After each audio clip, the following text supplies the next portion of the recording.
Did you specialize in anything while you were in the Marine Corps? Or is it just like basic training, like how to be a So Marine? everybody has an MOS, which is like a military occupational specialty. Mm-hmm. And if you're in the infantry, you can be basic rifleman, mortarman, machine gunner. And so the entire Marine Corps has all these designations which tell you where you're going to go to school, what you're going to learn, and what your job is going to be within the military. Mm-hmm. And so I went open contract, but in the aviation support field because I was hoping to be like a crew member or a crew chief on one of the rotary wing aircraft. Mm. So like a helicopter or something like that. So are you actually on the aircraft as the crew chief? Well, that's what I wanted to do. It's not what I ended up doing though. Gotcha.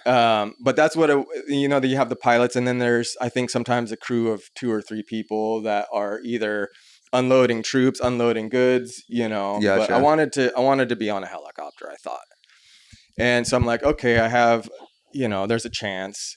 The specific job wasn't available. And I said, well, I asked my recruiter, what's the best way to do this? The open contract in the aviation support field.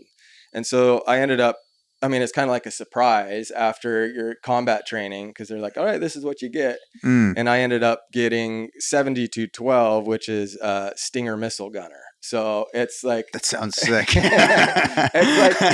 like the opposite of being on an aircraft. It's shooting aircraft down. Yeah. And so it was a combat specialty, and so that's what I got, and that's what I did for the 4 years. So Stinger missile gunner, you would be on the ground, and then, like you said, if an aircraft was coming over your space, you would be in charge of shooting them down. Correct. It's there's a couple of different systems, and this one is low altitude air defense, and so it has a maximum range, and it's deployable in a couple of different ways now. But one is called man pads, which is man portable, so you just fire it from your shoulder. Mm. And then we had also something called the Avenger weapon system. It's basically a turret mounted on the back of a Humvee.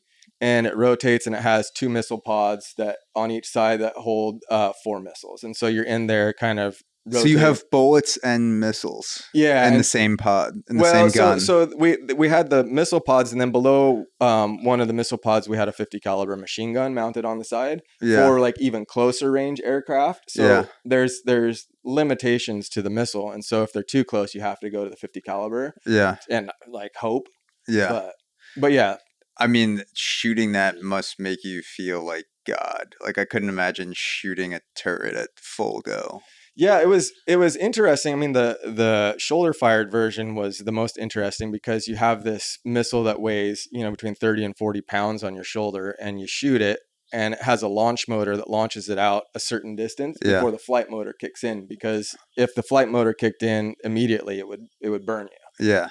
Gotcha. And so you have this thing on your shoulder, and it goes from 30 to 40 pounds to like 3 in an instant, Wow. And so it's light on your shoulder, and then you watch it go. And it's an interesting system. I mean, it has basically a gyro on the front of the missile, so it can track the aircraft. And then when you fire it, it goes to a predetermined location where it's going to meet the aircraft. It doesn't chase the aircraft. So okay, so the heat seeking that you see in Mission Impossible, it wasn't that. Like it had to be in line with the trajectory of the aircraft, right? And so I think you would definitely have the infrared lock on it, so it would still have the heat signature, but it had the ability to navigate to meet that heat signature. Is that a real world thing? The type of stuff you see in the movies where the plane is moving all over the place and the missile is locked onto it, moving, as tight as an F-16 fighter jet. Like, is that something that could actually happen, or is that just all in movies? I don't think I can't speak to that because I don't know about like the weapon systems that they have on the aircraft and what they are or aren't able to do. But there are definitely moments with the Stinger missile where you miss for whatever reason. Yeah. Maybe you won't have a good heat signature or something will happen, and then it just spirals up into the sky, and eventually it'll explode up there. Has a time limit on it, but but yeah, that's what I did. And it wasn't what I wanted to do, but I'm really glad I did it because I was able to travel and meet some really good folks.